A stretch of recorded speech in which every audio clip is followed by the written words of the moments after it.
This session is looking at tabs. We're quite used to tabbing our way across the screen, or tabbing to try and get text to a specific position. Maybe not that position, for example. It's worth understanding that tabs actually sit underneath the paragraph command. If you go to the dialog box for paragraph, there is a button at the bottom that says tabs. And when you go into there, you could see that there are default tab stops every 1.27 centimeters. That's every half an inch. And that's what you're seeing here, is that this is jumping in half-inch or 1.27 centimeter increments going across the screen. Now you can set your own tabs rather than living with the default tabs and using spaces and things to align your text.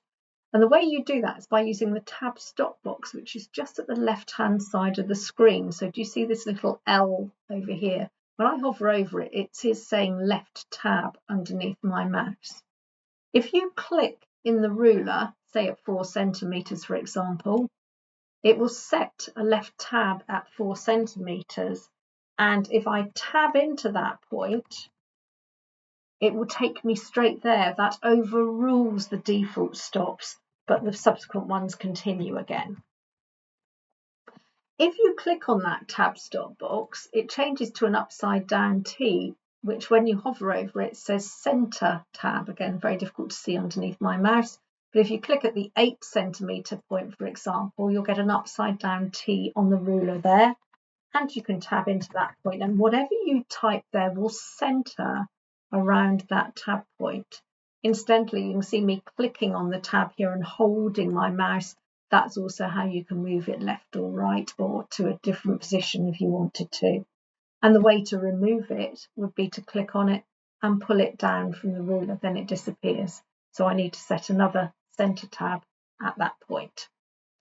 If you click on the tab stop box again, it will change to a backward pointing L, which is a right tab. And again, if I click at 12 centimeters, that will set a right tab there. When I tab across to there, whatever I type there will right align at that point. Okay.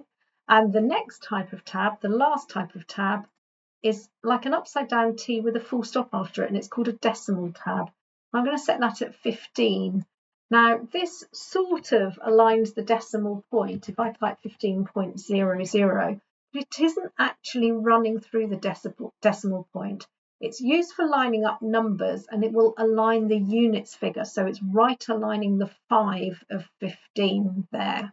So it's the units figure. And that becomes very useful because when you have numbers, if I had 63 pence, for example, it's keeping the 3 in line with the 5 above.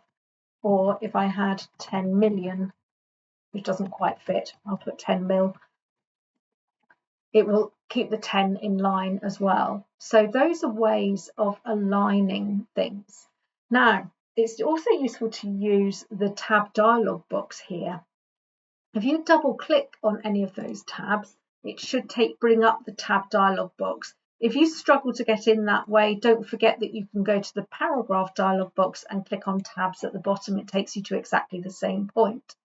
When you're in here, you can see the measurements that you've actually set. So 4 centimeters is a left tab, 8 centimeters is a center tab, 12 centimeters is a right tab, and 15 centimeters is a decimal tab. I'm not going to talk about bar tabs because they're vertical lines for which you would use a table these days. Right, so that's how all of those tabs are set. As you press enter, you carry on the same formatting all the way down. When you want to be rid of your tabs, so I'm now on a new paragraph, if I double click on any of those tabs to bring up the dialog box, there is an option in there to clear all.